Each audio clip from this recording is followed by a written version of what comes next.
आत्मसम्मान के बारे में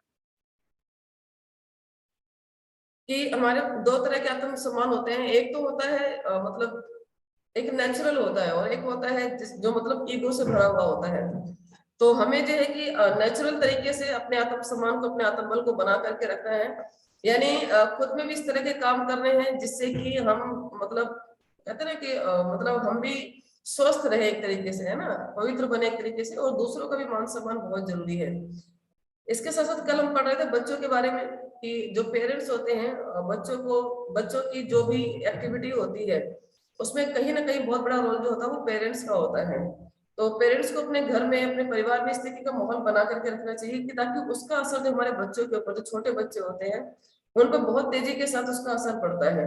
तो हमारे घर में इस तरह का माहौल होना चाहिए, इस तरह का बोल बात होना चाहिए कि ताकि वो बच्चे अच्छा और बेहतर सीख सकें। तो आज हम पढ़ते हैं कि जो बच्चे बिगड़ैल बनते हैं, है ना, जो बच्चे बिगड़ैल हो जाते हैं, यानी जो कहना नहीं मानते हैं। बहुत सारे घरों में हम जाते हैं तो पेरेंट्स कहते हैं जी हमारे बच्चे हमारा कहना नहीं मानते हैं। तो आज हम पढ़ते हैं कि उसका मेजर कारण क्या है। तो बच्चे बिगड़ैल क्यों बनते हैं, उसे बताइए कि हर चीज की कीमत होती है, लिहाजा एक दिन वह अपनी ईमानदारी को बेच देगा। यानी उसे बताइए कि हर चीज की कीमत होती है, नहीं तो क्या होगा कि एक दिन अपनी ईमानदारी को बेच देगा। तो उसको किसी भी चीज की वैल्यू का पता नहीं होगा, तो कहीं ना कहीं ऐसा भी हो सकता है कि कभी ना कभी वो गलत राह भी चुन सकता है। उसे किसी की बात पर ढेर न रहने की शिक्षा दीजिए, उसे किसी भी बात पर ढेर न रहने की शिक्षा दीजिए, लिहाजा वह हर चीज पर फिसलेगा। अगर हम उसको ये नहीं बताएंगे कि जो चीज सही है उसको संकल्प के साथ पूरा करना चाहिए, तो वो क्या होगा कि फिर वो कहीं ना कहीं इधर उधर फिसलेगा। यानी वो इनकी उनकी बातों में मतलब गलत लोगों की संगत में आकर के और गलत एक्टिविटी में भी शामिल हो सकता है। उसे सिखाए कि जिंदगी में कामयाबी ही सब कुछ है, लिहाजा वह हर तिकड़म करके कामयाब होने की कोशिश करेगा। यानी उसको ईमानदारी से, नैतिकता से उसको देखिए काम करना सिखाया जाए कि जिंदगी में कामयाब होना बहुत जरूरी है, सफल होना बहुत जरूरी है। और सफलता किसी भी रूप में हर इंसान के लिए अलग अलग तरीके से हो सकती है। सफलता में किसी को पैसा चाहिए, किसी को घर चाहिए, किसी को गाड़ी चाहिए, किसी को लोगों की मदद करनी है, किसी को अपने परिवार को अच्छा बेहतर लाइफस्टाइल देना है। तो अलग अलग सफलता की परिभाषा हो सकती है। नहीं तो क्या होगा कि वो सफलता तो पाने के लिए उसमें अलग अलग तिकड़ा मतलब शॉर्टकट अपनाएगा, है ना। शॉर्टकट हमेशा जो होता है वो नुकसान और खतरनाक होता है। उसे बचपन से ही वह सब कुछ दीजिए जिसकी उसे चाहत है, लिहाजा वह इस सोच के साथ बड़ा होगा कि उसकी जिंदगी की जरूरतें पूरी करना दुनिया की जिम्मेदारी है, और उसके सामने हर चीज तस्तरी में परोस करके पेश कर दी जाएगी। तो कई बार अक्सर ऐसा होता है कि हमारे बच्चे जो होते हैं वो किसी चीज की जिद कर लेते हैं, और कहते हैं ना जब जिद करते हैं बच्चे तो उस समय उनकी डिमांड को पूरा नहीं करना चाहिए। अगर उस समय उनकी डिमांड को पूरा कर दिया जाता है तो फिर वो होता क्या है कि वो ये सोच लेते हैं कि अगर मुझे भी कोई भी बात मनवानी है तो उसका एक ही तरीका है कि मैं जिद्दी बन जाऊं। जिद्दी बनना सही है, लेकिन जिद्दी बनना दो तरीके का होता है। एक होता है कि गलत चीजों के लिए हम जिद्दी बन जाते हैं, है ना। तो गलत चीजों के लिए कोई बच्चा अगर जिद कर रहा है तो उस समय उसकी डिमांड पूरी मत कीजिए, नहीं तो उसका हौसला बढ़ जाएगा। और जब उसका हौसला बढ़ जाएगा तो फिर क्या होगा कि वो गलत चीजों में बड़ी से बड़ी डिमांड को भी वो आपसे अपने मनवाने की कोशिश करेगा। तो हमें इसका ध्यान रखना है। वह जब वह गंदे लफ्जों का इस्तेमाल करे तो उस पर हंसिए, इससे वह खुद को चतुर समझने लगेगा। तो ये अक्सर क्या होता है कि छोटे छोटे बच्चे होते हैं जब वो कुछ गलत बोलते भी हैं तो कई बार होता है कि पेरेंट्स या मतलब जो घर के लोग होते हैं वो उस पर हंसते हैं, है ना, उसको समझाने की वजह उस पर हंसते हैं। तो इससे क्या होता है कि बच्चों का मन और बढ़ जाता है ना, उसको क्या समझ है, उसको तो लगता है कि नहीं, जो मैं बोल रहा हूँ अगर ये लोग हंस रहे हैं और मुझे कुछ कह नहीं रहे तो इसका मतलब मैं सही हूँ कहीं ना कहीं, और कहीं ना कहीं उसका असर बहुत गलत पड़ता है। उसे नैतिकता सिखाने के बजाय उसके 21 साल के होने का इंतजार कीजिए ताकि वह अपने बारे में खुद फैसला कर सके। बहुत सारे लोग होते हैं ना, कहते हैं अभी छोटा बच्चा है ना, गलती करता है बच्चा तो कहते हैं अभी छोटा है, ना समझ है। लेकिन वही समय सही होता है जब उन बच्चों को सही डायरेक्शन दी जाती है। उसे सही दिशा का ज्ञान कराएं, उसे सही दिशा का ज्ञान कराए बिना चुनाव करने की आजादी दीजिए। उसे यह भी कभी नहीं सिखाई कि हर चुनाव का एक नतीजा भी होता है। तो कई बार ऐसा होता है ना कि बच्चे कुछ भी डिसीजन लेते हैं तो उसको सही तरीके से गाइड करने की बजाय हम सोचते हैं कि चलो अभी छोटा है, ठीक है सीख जाएगा, अभी तो उम्र ही क्या है, अभी तो अपने फैसले 18-20 साल में जब होगा तो अपने आप सीख जाएगा अच्छा और बुरा क्या है। तो कहीं ना कहीं 1% बच्चे वो होते हैं जो मतलब सीख लेते हैं, लेकिन 99% बच्चे वो हो जाते हैं फिर वो गलत डायरेक्शन में चले जाते हैं। उसे उसकी गलतियों के बारे में ये सोचकर भी कभी भी कुछ ना बताइए कि इससे उसके मन में कुंठा पैदा हो जाएगी, लिहाजा कोई गलत काम करके करते हुए पकड़े जाने पर वह मानेगा कि समाज उसके लिए खिलाफ है। कई बार हमारे मन में ये होता है कि अरे अभी बच्चा छोटा है, अभी गलतियां गलतियां करना तो स्वाभाविक है ना। कुछ लोग तो ये भी कहते हैं अरे हम भी तो बचपन में ऐसे थे, अपना बचपन देखो। खासतौर पे जब बड़े बुजुर्ग घर के अंदर होते हैं और जब उनके सामने बच्चों को कुछ कहा जाता है तो वो यही कह के बड़ों को डांट देते हैं कि तुम क्या आज तुम बड़े हो गए हो, क्या तुम छोटे नहीं थे, क्या तुमने गलतियां नहीं की हैं, तो आज वो छोटे हैं वो गलतियां कर रहे थे। ये सारी जो चीजें अभी जो हम देख रहे हैं सीख रहे हैं, ये सारी चीजें क्या होती है बच्चों के मन को बढ़ावा देती है। और कहते हैं ना कि मन का बढ़ना अच्छा नहीं होता है, धन बढ़े तो अच्छी बात है लेकिन मन का बढ़ना अच्छा नहीं होता। मन जब बढ़ता है तो फिर उसमें क्या होता है कि मतलब अच्छी चीजों में मन बढ़ना बहुत जरूरी है। अच्छे अच्छे चैलेंज लेना है ना, अपने अच्छे गोल को सेट करना, इनमें मन बढ़ना बहुत जरूरी है। लेकिन जो बच्चे होते हैं उनमें इतना मतलब जो कि बचपन से इतना हुनर नहीं होता है, उनके अंदर इतना ज्ञान नहीं होता है क्या अच्छा है क्या बुरा है। तो ये जो सारी चीजें होती है कहीं ना कहीं हम अपने बच्चों को गलत तरीके से तैयार करते हैं।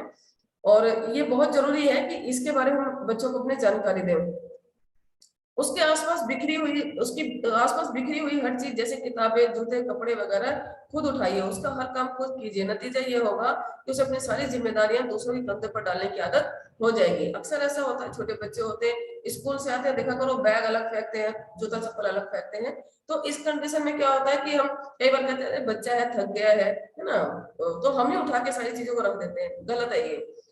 हमें बच्चों को सिखाना है कि नहीं, जब आप स्कूल से आते हो बैग अपना सही तरीके से रखिए, जूता जुराब अपना सही तरीके से रखिए, कपड़े सही तरीके से अपने रखिए, ताकि जब मॉर्निंग में आपको तैयार होना पड़े तो आप अक्सर देखा करो जब सवेरे जब बच्चे तैयार होते हैं तो अक्सर वो चिल्लाते हैं मम्मी जुराब कहाँ है, मेरा ये कहाँ है, मेरा वो कहाँ है। तो जब हम सही तरीके से हम उनको ये चीजें सिखाएंगे तो वो सही तरीके से उन चीजों को फिर असर भी कर पाएंगे। वे जो भी चीजें देखना और सुनना चाहे उसे देखने और सुनने की आजादी दीजिए। उसके शरीर में जाने वाली खुशबू पर तो ध्यान दीजिए पर उसके मस्तिष्क में पूरा जाने दीजिए। अक्सर क्या होता है कि आज देखिए मीडिया का जमाना है और हर घर में टीवी है और महंगे से महंगा टीवी होता है। और कहते हैं ना आज जो है जो मतलब समाज के अंदर जो इतना मतलब नेगेटिविटी है, समाज के अंदर जो इतनी मतलब भद्दी चीजें आज के डेट में, वो कहीं ना कहीं जो सबसे बड़ा रोल होता है वो इस टीवी की वजह से होता है। आज घर घर में टीवी है और बचपन से ही आज देखिए मोबाइल टीवी के साथ साथ अब मोबाइल का जन्म 2 साल से हो चुका है और हर छोटे से छोटे बच्चे के हाथ में मोबाइल है। उसको पढ़ना मतलब पढ़ने लिखने के लिए मोबाइल दिया जाता है। 1 साल 1.5 साल 2 साल 2.5 साल के बच्चे जो मतलब उनको अभी तक ये भी समझ में नहीं आता कि सही तरीके से खाना कैसे खाया जाता है, कपड़े कैसे पहने जाते हैं, अपना अपना जो दिनचर्या है वो कैसे किया जाता है। लेकिन उन बच्चों को मोबाइल पकड़ा देते हैं। छोटे छोटे बच्चों को देखिए, बड़े बड़े इंसान को मोबाइल चलाना ही नहीं आता लेकिन बच्चों को देखिए बहुत तेजी के साथ। तो ये गलत चीजें होती हैं और कहीं ना कहीं ये सबसे बड़ी गलती हमारी होती है। और मैंने एक ऐड देखा था मतलब फेसबुक के ऊपर एक बच्चा नहा करके भगवान के सामने हाथ जोड़ रहा होता है और कहता है कि हे भगवान जी, अ, उसकी मम्मी फेसबुक पे लगी होती है तो कहता है कि हे भगवान जी आपने फेसबुक क्यों बना दिया है, देखो मेरी मम्मी मुझे नहला करके 4 घंटे से मैं यहाँ पे खड़ा हूँ नंगा और मेरी मम्मी मुझे कपड़े भी नहीं पहना रही। तो आज के डेट में ऐसा हो चुका है कि कहते हैं ना हम लोग साधन के आदी हो चुके हैं, जबकि उल्टा होना चाहिए। साधन हमारे लिए बने हैं, हम जैसा चाहे साधनों का इस्तेमाल कर सकते हैं, लेकिन आज के डेट में उल्टा हो चुका है। हम साधनों के आदी हो चुके हैं, हमें पता ही नहीं चलता कितना हम फेसबुक में डूब जाते हैं, कितना हम व्हाट्सएप में डूब जाते हैं, कितना हम इंस्टाग्राम में। ये चीजें क्या होती हैं, ये उतना ही इसको इस्तेमाल करना है जितना कि हम इससे अपना काम निकाल सके, सिर्फ काम भर। लेकिन अक्सर क्या होता है कि हम इतना बिजी इनमें हो जाते हैं कि हम हमारे कितने घंटे निकल गए, कितना समय बर्बाद चला गया हमें पता भी नहीं चलता है। तो ये हमें बच्चों पे ध्यान रखना है कि बच्चे इन चीजों को उतना ही इस्तेमाल करें जितनी जरूरत उनके लिए है, इससे ज्यादा ना इस्तेमाल करें। और मैं आपको बता दूं कि कहते हैं ना कि बचपन से लेकर के 18-20 साल तक की उम्र तक बच्चा जो टीवी के अंदर इतनी सारी गलत एक्टिविटी देख चुका होता है, और कहते हैं ना जो चीज हम देखते भी हैं और सुनते भी उसके उसका हमारे जीवन पर बहुत बड़ा प्रभाव पड़ता है। और आप इन चीजों में देखिए कि नेगेटिविटी ज्यादा दिखाते हैं, पॉजिटिविटी भी दिखाते हैं लेकिन लास्ट में जाकर दिखाते हैं, लेकिन उससे पहले 2.5 घंटे की 2.75 घंटे की जो फिल्म चलती है उसमें नेगेटिविटी ज्यादा होती है।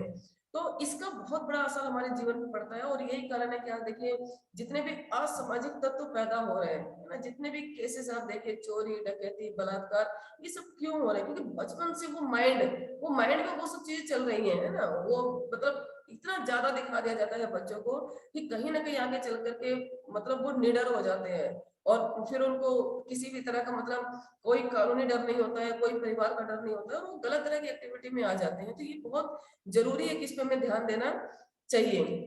दोस्तों के बीच लोकप्रिय होने के लिए उसे कुछ भी करने दीजिए। कई बार होता है ना कि हम बच्चे कहते हैं पार्टी में जाना है तो इतना दे दो, इतना दे दो, और हम कहते हैं कि हम बच्चों को पढ़ा देते हैं कि जाने दो, बच्चा है, उम्र है अभी, अब नहीं करेगा तो कब करेगा। तो ये गलत चीज है। उसकी मौजूदगी में अक्सर झगड़िए, लिहाजा घर के टूटने से घर के टूटने पर उसे कोई अचरज नहीं होगा।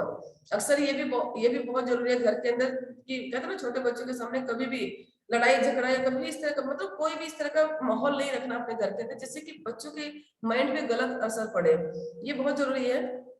वह जितना पैसा मांगे उसे दीजिए, उसे पैसे की कीमत कभी ना समझाइए। इस बात का पूरा ध्यान रखिए कि उसे वैसी दिक्कतों का सामना कभी ना करना पड़े जिसका सामना हमको करना पड़ा। ये भी हमारी एक सोच होती है। अक्सर आप देखिए कि बच्चों को खुला मतलब है ना, उनको इतनी छूट दी जाती है और उसका डायलॉग क्या होता है, अरे हमारे माता पिता हमें इतना नहीं कर पाए हैं और हमारे जीवन में अभाव रहा है, लेकिन हम अपने बच्चों के जीवन में कोई कमी नहीं होने देंगे, है ना, अपने बच्चों। तो वो भी एक गलत तरीका है ना। मिस यूज कई बार ऐसा ही होता है कि जब आप उनको ज्यादा छूट दे देते हैं तो कहीं ना कहीं उसका मिस यूज होना शुरू हो जाता है। तो इस पे भी हमें ध्यान रखना है।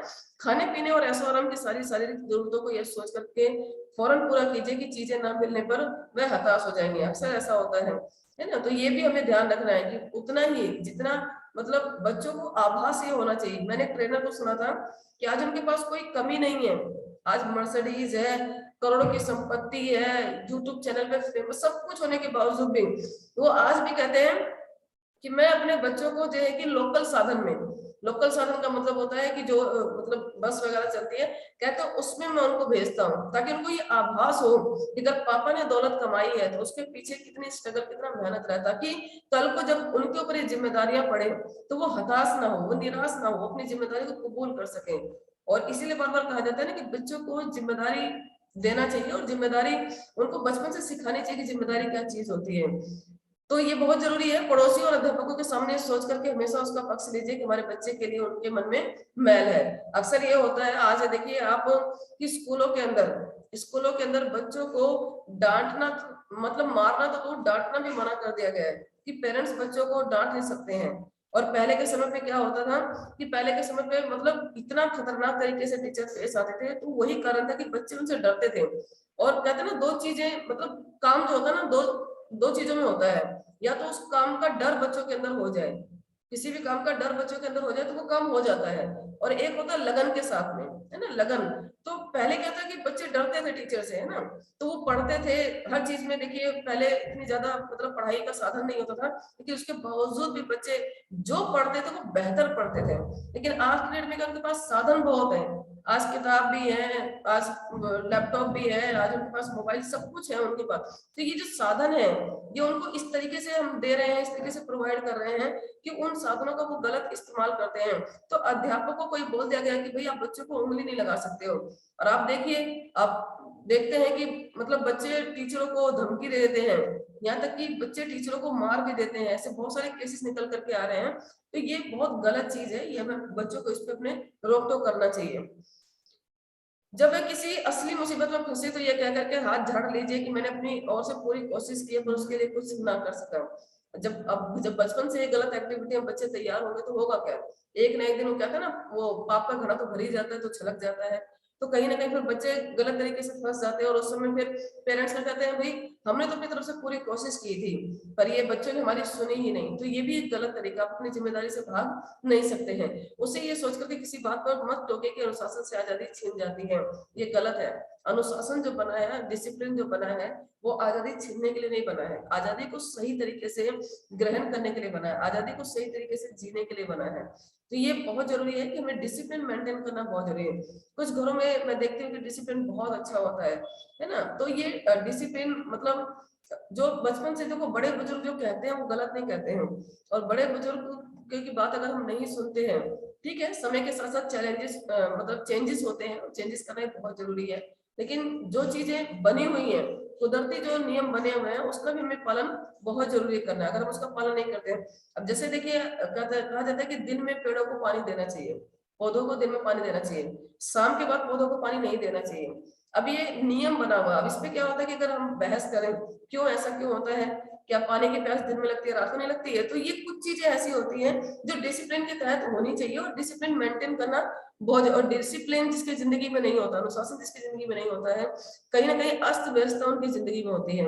उसे आजादी का पाठ पढ़ाने के लिए माँ बाप की तरह सीधा नियंत्रण रखने के बजाय उस पर दूर से नियंत्रण रखिए। ये बहुत जरूरी है कि हमें अपने बच्चों की हर एक्टिविटी पे, चाहे वो घर के अंदर है, वो बाहर है, वो क्या करते हैं, कहाँ जाते हैं, तो ये सारी चीजों को हमें देखना समझना बहुत जरूरी है। उनको छूट, देखो छूट उतनी देनी चाहिए जितना कि मतलब वो उसका सही इस्तेमाल कर सकें, लेकिन छूट इतनी नहीं देनी चाहिए कि वो उसका गलत इस्तेमाल कर सकें। बच्चे वही सीखते हैं जो जीते हैं। जी हाँ, जो मतलब जी रहे हैं वो बच्चे वही सीखते हैं। अगर बच्चा आलोचना के माहौल में रहता है तो वह निंदा करना सीखता है, बार बार रोका टोकी, बार बार मतलब एक दूसरे को बुरा, है ना, एक दूसरे की बुराई करना, जब उनके सामने ये सब होता है तो वो यही सीखते हैं, निंदा करना सीख जाते हैं। अगर बच्चा प्रशंसा के माहौल में रहता है तो तारीफ करना सीखता है। यानी बच्चे एक आईने के तरीके से होते हैं, एक खुली किताब के तरीके से होते हैं। हमारे आचार, हमारे व्यवहार, हमारे घर का, हमारे समाज का माहौल उनके ऊपर जो प्रकाश डालता है, जो उस पे लिखा जाता है, उस तरह के वो बन जाते हैं। अगर बच्चा लड़ने के माहौल में रहता है तो वो झगड़ना सीखता है। अगर बच्चा सहनशीलता के माहौल में रहता है तो वो धैर्य सीखता है। यानी जैसा उसका माहौल होता है उस तरीके से वो बन जाता है। अगर बच्चा बेहूदे और खिल्ली उड़ाने वाले माहौल में रहता है तो वह संकोच करना सीखता है। अगर बच्चा प्रोत्साहन वाले माहौल में रहता है तो आत्मविश्वास सीखता है। अगर बच्चा शर्मिंदगी के माहौल में रहता है तो वह खुद को दोषी मानना सीखता है। यानी बार बार कई बार होता है ना कि बच्चों को हम हर चीज पे, देखो बच्चों को सिखाना बहुत जरूरी है, लेकिन इसका मतलब ये नहीं है कि उनको बहुत प्यार से, बहुत तरीके से चीजों को सिखाना बहुत जरूरी है। नहीं तो कई बार ऐसा होता है कि बच्चे हर बात में ना खुद को दोषी मानना शुरू कर देते हैं, और खुद को दोषी मानना, पश्चाताप करना बहुत जरूरी है, लेकिन खुद को ब्लेम करना ये गलत है। अगर बच्चा समर्थन करने वाले माहौल में रहता है तो वह खुद की पसंद करना सीखता है। अगर बच्चा न्याय संगत माहौल में रहता है तो इंसाफ करना सीखता है। अगर बच्चा सुरक्षा के माहौल में रहता है तो भरोसा करना सीखता है। अगर बच्चा सहमति और दोस्ती के माहौल में रहता है तो दुनिया में प्यार ढूंढ लेना सीखता है। यानी कहने का मतलब है कि बच्चे को इस तरीके से माहौल दीजिए, उसके अंदर देखिए पहले के समय पे क्या होता था कि जब माताएं होती थी, जब बच्चे छोटे होते थे तो जो बहुत सारे मतलब राजाओं की, महाराजाओं की, बहुत सारे मतलब कहते हैं ना कि ऐसे ऐसे लोगों की वो कहानियां सुनाई जाती थी, जैसे मतलब पहले समय जैसे महात्मा गांधी जी के बारे में, इंदिरा गांधी जी के बारे में, है ना, इस तरीके से मतलब बड़े बड़े महान पुरुषों की बायोग्राफी वगैरह बच्चों को बताती थी, सुनाती थी। उनको दादी जी अच्छी अच्छी कहानियां सुनाती थी, तो बच्चों के दिमाग पे कहानियों का बहुत बड़ा प्रभाव पड़ता था। वो अपने जीवन में सबक सीखते थे, वो अच्छी चीजों को असर करते थे। लेकिन आज का समय बदल चुका है। आज पेरेंट्स के पास अपने बच्चों के लिए टाइम नहीं है, पेरेंट्स के पास इतना समय नहीं होता, तो क्या करते हैं, मोबाइल पकड़ा देते हैं, लैपटॉप पकड़ा देते हैं, वो कहते हैं टीवी है ना घर में, देखो ना बैठ करके। तो ये कहीं ना कहीं आदतें हमने अपने बच्चों की खराब की है। तो इसके ऊपर हमें बहुत ध्यान रखना है कि शुरू से ही बच्चों को छूट देनी है, लेकिन उतनी छूट देनी है जिसमें उनका अच्छा भविष्य बन सके। नाजायज और गलत काम के लिए कभी भी छूट नहीं देनी है। और इसीलिए कहा जाता है कि बड़े तो निवाले खा लीजिए पर बड़े बोल नहीं बोलना है, और ना ही सिखाना है किसी और को। आत्मविश्वास विकसित करना ये बहुत जरूरी है। एक युवा दंपति अपनी बेटी को काम पर जाने से पहले रोज बच्चों की देखभाल करने वाले एक सेंटर पर छोड़ जाया करते थे। माँ बाप और वह बच्ची अलग होते समय एक दूसरे का हाथ चूमते थे, उसके बाद उस चुंबन को अपनी जेब में रखने का अभिनय करते थे। दिन में जब बच्ची अकेली होती थी तो जेब में से उस चुंबन को निकाल करके अपने गाल पर लगा लिया करती थी। रोजमर्रा की छोटी सी बात उनमें शारीरिक रूप से अलग होने के बावजूद साथ रहने का एहसास पैदा करती थी। कितना सुंदर विचार है ना। तो जैसा अब उस बच्चे को क्या पता कि मम्मी पापा तो चले गए हैं, तो वो उसको दिखाते थे कि उसको जेब में रख लिया, फिर जेब में उसको यूज कर लिया। तो इस तरीके से ये एक मतलब अब उसको बच्चे को ये आभास नहीं होता था कि मेरे माता पिता मेरे साथ में नहीं, उसको लगता था कि हमेशा मेरे माता पिता मेरे साथ में है। शिक्षा, एजुकेशन, किसी चीज को ना जानना शर्मिंदगी की बात नहीं है, पर सीखने की इच्छा ना होना जरूर शर्मिंदगी की बात नहीं है। इसलिए कहा जाता है कि आप पढ़े लिखे नहीं है तो कोई बात नहीं, लेकिन पढ़ते लिखते रहना बहुत जरूरी है। हम कुछ लोगों को आदर्श मान करके उनसे शिक्षा ले सकते हैं, जिन बच्चों को उनकी जिंदगी के शुरुआती सालों में सत्यनिष्ठा का पाठ पढ़ाया जाता है, आमतौर पर वह उसे कभी नहीं भूलते हैं, वह उनकी जिंदगी का हिस्सा बन जाता है। हम किसी भी पेशे में, चाहे वह ठेकेदारी हो या वकालत, अकाउंटेंसी हो या राजनीति, पुलिस अफसर की नौकरी हो या जज की यही तो चाहते हैं। सत्यनिष्ठा में ईमानदारी से अधिक शक्ति होती है। दरअसल वह ईमानदारी की बुनियाद होती है। यानी सत्यनिष्ठा, यानी जो मतलब सच्चाई के साथ निष्ठावान होना, संकल्पित होना, यानी जो भी काम करना है वो ईमानदारी के साथ करना है, सच्चाई के साथ में करना है और संकल्पित होकर के किसी भी काम को करते हैं तो उस काम में हमें सफलता जरूर मिलती है। और पहले के समय पे लोग इनको कहते हैं ना कि पहले के समय पे प्राण जाए पर वचन न जाए, यानी पहले के लोग ऐसे हुआ करते थे कि जो एक बार उन्होंने प्रण ले लिया, यानी जो एक बार उन्होंने बोल दिया तो चाहे कुछ भी नुकसान हो जाए उसके ऊपर वो खड़े उतरते थे। पहले देखिए हम लोग जो कि पढ़ते थे तो मतलब बहुत सारी नैतिकता की किताबें पढ़ते थे, उनमें ये सारी चीजें कूट कूट के भरी होती थी कि हमारे चरित्र का निर्माण, यानी एक मतलब कहते हैं ना सही चरित्र का निर्माण किस तरीके से हो सके। नौजवानों पर किसी भी चीज का असर आसानी से डाला जा सकता है जब वह माँ बाप, शिक्षकों या राजनेताओं जैसे अपने मार्गदर्शकों को बड़ी शान के साथ धोखाधड़ी करते हैं, किसी होटल से तौलिया चुराने या किसी रेस्तरा से बर्तन चुराने जैसी घटिया हरकतों के बारे में डींगे मारते सुनते हो। तो अब बहुत सारे लोग कहानियां सुनाते हैं अपनी कि हम बचपन में ऐसे थे, हमने ऐसे किया, हमने ऐसे किया। तो अब ये एक तरीके से गलत प्रभाव हम बच्चों के ऊपर डाल रहे हैं, यानी जो गलतियां हमने की है हम बच्चों को ये दिखा रहे हैं और बड़े शान से हम इन चीजों को सुनाते भी हैं, एक चुटकुले के रूप में सुनाते हैं, तो इसका बहुत बड़ा गलत प्रभाव पड़ता है। वह निराश होते हैं, उनके मन में अपने मार्गदर्शकों के लिए इज्जत नहीं रह जाती है। ऐसी चीजें लगातार देखते रहने पर उन्हें स्वीकार करने लगते हैं और जब बार बार वही चीज बताई जाएगी, दिखाई जाएगी, समझाई जाएगी तो उसी तरीके से उनके वो सबकॉन्शियस माइंड में चली जाती है। तो इसलिए जो है कि हमें मतलब देखो अपना बताना जरूर है लेकिन उन चीजों को बताना है जिसमें उनको कुछ एक अच्छा सीख मिल सके। और ये नहीं है कि मतलब जो भी जैसा भी आए, हमने जो गलतियां की है या जिस तरीके से जो माहौल रहा है हम उसका प्रभाव बच्चों पर भी डालें, तो इसका हमें ध्यान रखना है। घटिया आदर्श।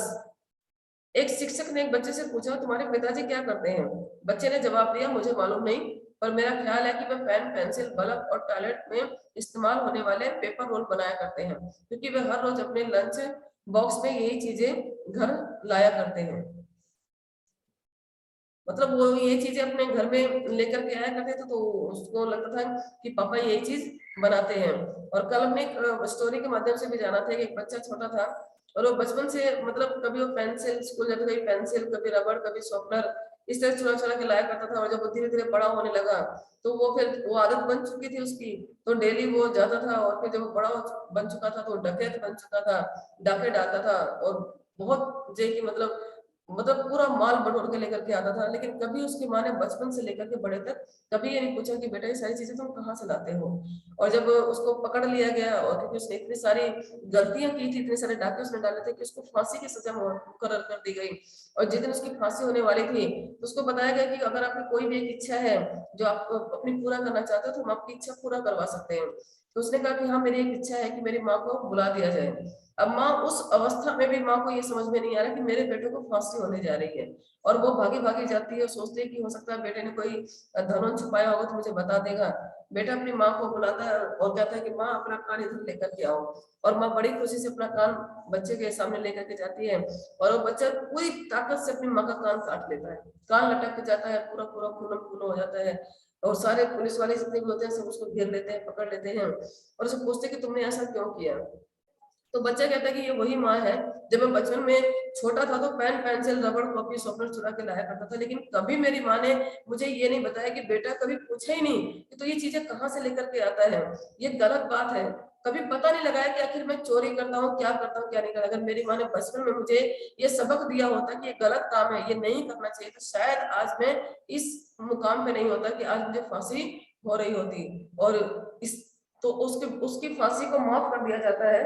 तो कहने का मतलब ये है कि कहीं ना कहीं अपने बच्चों के मतलब निर्माण में कहीं ना कहीं जो सबसे बड़ा जो रोल होता है वो माता पिता का और माहौल का बहुत बड़ा रोल होता है। और माहौल क्या, जो हमारे घर का परिवेश होता है। इसलिए बार बार कहा जाता है कि अपने घर में इस तरह का व्यवहार रखिए जो हम अपने बच्चों से चाहते हैं। गलत गलत तुलना करना, सही ढंग से तुलना करना तो ठीक है, गलत ढंग से की गई तुलना से इंसान खुद को हीन महसूस करने लगता है।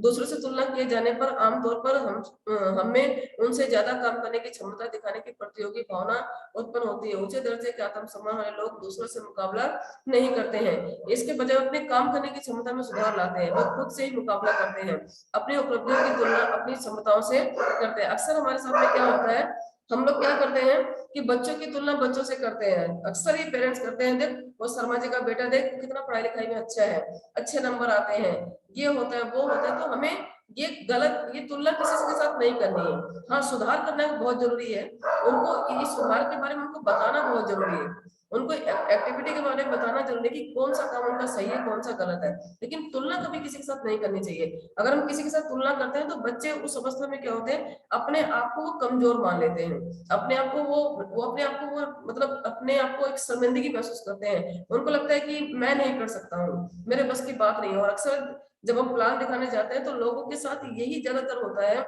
कि जो बचपन से जो उनको माहौल दिया जाता है, अक्सर वो माहौल होता है कि तुम नहीं कर सकते हो, तुम्हारे बस की बात नहीं है। तो कहीं ना कहीं वो पहले ही छूटते ही बोल देते हैं कि नहीं नहीं, हमारे बस की बात नहीं है, मैं नहीं कर सकता हूँ, मैंने तो पढ़ाई लिखाई नहीं की। मतलब तरह तरह के वो अपने आप में फिर बहाने बनाना शुरू कर देते हैं। तो ये बहुत जरूरी है कि बच्चों को आईना तो दिखाना है, लेकिन इस तरीके से नहीं कि वो अपने आप को ही शर्मिंदगी में, अपने आप को जो है कि वो कमजोर महसूस करें। सफलता या असफलता से जुड़े हुए प्रभाव, इस कहावत में काफी सच्चाई है कि सफलता और सफलता को और असफलता और असफलता को जन्म देती है। यानी सफलता सफलता को जन्म देती है और असफलता असफलता को जन्म देती है। खेल की दुनिया में हम अक्सर देखते हैं कि जब किसी चैंपियन का मनोबल गिरता है, और कभी ना कभी ऐसा होता ही है, तो कोच उसे कभी किसी अच्छे खिलाड़ी के मुकाबले में नहीं खिलाता है, क्योंकि अगर वह एक बार और हार जाएगा तो उसका मनोबल और गिर जाएगा। उसका आत्मविश्वास वापस लाने के लिए कोच उसे किसी कमजोर खिलाड़ी के मुकाबले खिलाता है, और उस जीत से चैंपियन का मनोबल बढ़ जाता है। उससे बाद उसे थोड़े अच्छे खिलाड़ी के साथ खिलाया जाता है, वह जीत उसके आत्मविश्वास को बढ़ा देती है। यही सिलसिला तब तक जारी रहता है जब तक कि चैंपियन असली चुनौती का सामना करने के लिए तैयार नहीं हो जाता है। और एक बार मैंने पढ़ा था कि एक बार तो नाम नहीं दे रहा, एक बार एक टेनिस के खिलाड़ी थे, तो वो बहुत चैंपियन थे, मतलब ऑलराउंडर थे वो, और मतलब वर्ल्ड वाइड उनका बहुत नाम था। तो एक बार क्या होता है कि धीरे धीरे ना उनकी एक्टिविटी धीरे धीरे कम होने लगती है। वो मतलब एक बार मैच हारते हैं, फिर दो बार मैच हारते हैं, तीन बार, तो इस तरीके से क्या होता है कि वो हर मैच को हारने लगते हैं, उनको खुद में पता नहीं चलता है। तो उनको उनका जो है कि मतलब एक मनोवैज्ञानिक से मिलवाया जाता है उनको, क्योंकि कोच तो उनको बहुत कुछ बताते हैं, समझाते हैं, पर वो समझ नहीं पाते हैं। तो मनोवैज्ञानिक को बुलाया जाता है, उनसे मिलवाया जाता है। तो वो मनोवैज्ञानिक जो है ना, वो उनसे बात करते हैं कि ऐसा क्यों हो रहा है कि आपकी परफॉर्मेंस दिन पे दिन डाउन होती चली जा रही है। तो बताते हैं कि पता नहीं क्यों, वो अपनी कलाई को दिखाते हैं कि मेरी कलाई इस तरह से मूवमेंट नहीं करती है, ऐसे नहीं करती, वैसे नहीं करती है। तो उनको आभास कराते हैं कि आप ये सोचिए कि जब आपने शुरुआती दौर में, जब आप स्टार्टिंग में आपने खेलना शुरू किया था, तो आप कैसे खेलते थे। तो वो बता लगे मैं ऐसे खेलता था, मैं ऐसे खेलता था, ऐसे होता था, ऐसे होता था। और फिर जब उन्होंने जब ये सारी बातें सुनी, तो उन्होंने कहा कि आज भी आप वैसा ही खेल सकते हैं। बस आपको करना क्या है कि आज जो आपका ध्यान केंद्रित होता है, तो आज जब आप खेलने उतरते हैं तो पहले ही आपके माइंड में चीज चली आती है कि अब मेरा परफॉर्मेंस अच्छा नहीं है, अब पहले जैसा नहीं। और जैसे आपके माइंड में ये बात आती है कि मेरा परफॉर्मेंस अब अच्छा नहीं है, मैं पहले जैसा नहीं खेल पाता हूँ, तो जो आपकी एक्टिविटी होती है वो भी वैसी हो जाती है, और आप कहीं ना कहीं हार जाते हैं। आप अब जब आप मैच खेलने जाएंगे तो आप ये सोचिए कि जैसे मैं उन दिनों में खेलता था जब मैं जीतता था, तो आज भी मेरी परफॉर्मेंस मेरे अंदर वही है, आज भी मैं वैसा ही खेल सकता हूँ और आज मैं वैसा ही खेलूंगा। जब इन बातों को अपने सबकॉन्शियस माइंड में, अपने बार बार अपनी सोच में लेकर के आएंगे, तो आप देखिएगा कि आपका जो परफॉर्मेंस है वो पहले से बहुत ज्यादा बेहतर होगा। और जब ये उनका जो है कि वो काउंसलिंग की जाती है और जब उनका मैच होता है, तो वो उसी चीज को देखते हैं, उसी चीज को विजुलाइज करते हैं कि जब मैं जीतता था तो मैं किस तरीके से खेलता था। और जब वो अपना मैच दोबारा से खेलना शुरू करते हैं और उसके बाद लगातार लगातार वो अपने सारे मैच जीतते चले जाते हैं। तो ये अक्सर हमारे साथ में ऐसा होता है कि कहीं ना कहीं जो हार होती है वो हमारी अपनी सोच की वजह से होती है। तो ये बहुत जरूरी है कि जब भी हम कोई भी काम करते हैं, तो उसमें जो सफल लोग हुए हैं, उन्होंने सफलता के लिए जो काम किए, तो हमें उसके बारे में सोचना चाहिए। या हम जैसे हम जब हमने शुरुआती दौर में हमने शुरू किया, तो हम जब धीरे धीरे पायदान चढ़ते चले गए, तो हमें कभी भी कहते हैं ना, इंसान जो डिमोटिवेट होता है वो अपनी वजह से होता है, दूसरे की वजह से नहीं होता है। ये तो एक बहाना होता है, या हम ब्लेमिंग करते हैं कि उसकी वजह से ऐसा हो, किसी की वजह से कुछ भी नहीं होता है। सारे कारण अपने अंदर है और सारे निवारण भी अपने अंदर है। इसलिए कहा जाता है कि अपने कारणों को ढूंढिए और उस पर निवारण का काम, कहते हैं ना, प्रॉब्लम चैलेंजेस को ढूंढिए, एक्सेप्ट कीजिए और उसके सोल्यूशन के ऊपर काम कीजिए, सब सोल्यूशन आपको अपने अंदर ही मिल जाएंगे। हर सफलता के साथ व्यक्ति का आत्मविश्वास बढ़ता है। जब हम सफल होते हैं तो नेचुरल बात है आत्मविश्वास बढ़ता है, उसके लिए अगली बार सफल होना ज्यादा आसान हो जाता है। इसलिए कोई भी अच्छा नेता, चाहे वह माँ बाप, शिक्षक या सुपरवाइजर हो, बच्चे से पहले आसान काम कराते हैं। हर बार काम को सफलता पूर्वक करने के साथ ही बच्चे के आत्मविश्वास और मनोबल का स्तर ऊंचा उठता जाता है। इसी मुकाम पर अगर बच्चे को प्रोत्साहन भी दिया जाए तो उसका सकारात्मक आत्मसम्मान एक ठोस शक्ल लेने लगता है और अपनी और बच्चों की असफलता की जंजीरों को तोड़ करके सफलता की कड़ी से जुड़ना हमारी जिम्मेदारी है। इसीलिए कहा जाता है छोटे छोटे टारगेट। अब हम अक्सर अगर इस बिजनेस को लेकर के चले तो सबसे पहला टारगेट क्या है, जब हम आते हैं तो हमारा टारगेट 1 लाख का बनाना, क्योंकि गोल हमेशा बड़ा बनाना बहुत जरूरी है, लेकिन उस बड़े गोल को पाने के लिए हमको छोटे छोटे टारगेट लेना है और उन छोटे टारगेटों को पर काम भी करना है। अब ऐसा नहीं है कि आपने टारगेट तो ले लिया और टारगेट लेने के बाद चुपचाप घर में बैठे हैं। अब जैसे मान के चलिए एक मोटे व्यक्ति को पता है कि पतला कैसे हुआ जाता है, उसको पता है कि पतला कैसे हो जाता है, उसको अपने खाने पीने की चीजों पे ध्यान रखना, उसको एक्सरसाइज करनी है, ये सारे काम उसको करने हैं। अब वो पतला तो होना चाहता है, लेकिन जो पतले होने की जो एक्टिविटी है, जो काम उसको करना है, वो उस काम को करता ही नहीं है, तो पतला कहाँ से होगा। एक इंसान जो है वो जिम में जाता है, उसको पता है कि उसको हेल्दी होना है ना, उसको शक्तिशाली होना है, लेकिन वो जो जिम में जाने के बाद में वो अच्छी चीजों की डाइट मेंटेन नहीं करता है, वो घर पे आके पॉपकॉर्न या पिज्जा बर्गर खाता है। तो कहने का मतलब ये है कि चाहते तो सभी लोग हैं, लेकिन चाहने से चीजें नहीं मिलती है, चाहने के साथ साथ उस पर काम भी करना पड़ता है ना। अब हम जैसे मान के चलिए इस किताब को पढ़ तो रहे हैं, अभी इस किताब को पढ़ तो रहे हैं, पढ़ करके सुन भी रहे हैं, लेकिन पढ़ने से सुनने से कुछ भी नहीं होगा जब तक इसको हम अमल में नहीं लेकर के आएंगे। तो आज जो हमने जो लेसन पढ़ा है, वो आज लेसन ये है कि हमें अपने घर में, अपने परिवार में, अपने आसपास में इस तरीके का माहौल बनाना है कि जो हमारे परिवार में जो हमारे बच्चे हैं, जो छोटे छोटे बच्चे हैं, जिनका कहते हैं ना भविष्य निर्माण शुरू हो रहा है ना, तो उनको इस तरीके से हम इस तरीके का उनको सबक दे सके, इस तरीके का सीख हम दे सके कि ताकि वो अपना बच्चे वो अच्छा चाहिए कि अपना चरित्र निर्माण कर सके, अच्छे बेहतर तरीके से अपने आप को तैयार कर सके। ये बहुत जरूरी है। इसीलिए बार बार कहा जाता है कि घर का माहौल ऐसा होना चाहिए जैसे मंदिर होता है ना। मंदिर में हम जाते हैं तो किसी से गलत नहीं बोलते हैं, किसी से गलत व्यवहार नहीं करते हैं, हमेशा मीठा बोलते हैं, है ना, हमेशा जो है कि भगवान से डर में रहते हैं। तो इस तरीके का एक माहौल हम अपने घर के अंदर भी तैयार करना चाहिए ताकि हमारे बच्चे बचपन से ही इस तरह से अपने आप को तैयार करें कि आगे चल करके कभी भी उनको किसी भी तरह का दिक्कत या चैलेंज ना हो। तो आज का मैसेज बस इतना सही, और आई होप कि हम आज का मैसेज हम सब लोग को समझ में आया होगा। तो इन चीजों का हम लोग ध्यान रखेंगे। तो thank you so much all participants, thank you so much हमारे मैनेजमेंट नंदलाल वर्मा जी, अखिलेश गोस्वामी जी, जयनारायण तिवारी जी, और थैंक यू सो मच हमारे ग्रेड सब जिनके माध्यम से सेशन चलता है। और हम लोग सौभाग्यशाली हैं कि आज हम एक बेहतर जीवन जीने की कला को सीख रहे हैं। बेहतर जीवन जीने, देखो जीवन तो सभी लोग जीते हैं, लेकिन कहते हैं ना जीवन जीना भी एक कला है, और इस कला को सीखने के लिए आज जो सबसे बड़ा रोल अदा करती है वो ये है बुक। और इस बुक रीडिंग से बहुत बड़ा परिवर्तन जीवन के अंदर आ रहा है, और अगर मेरे जीवन के अंदर आ रहा है तो शायद मुझे लगता है कि आपके जीवन के अंदर भी जरूर आ रहा होगा। जब उस पर हम अमल करेंगे तभी ये हो पाएगा। तो thank you so much sir, और आपकी वजह से आज हम मेंटली, फिजिकली और स्पिरिचुअली तीनों तरीके से अपने आपको तैयार कर पा रहे हैं। तो thank you so much. Over to you Akhilesh ji.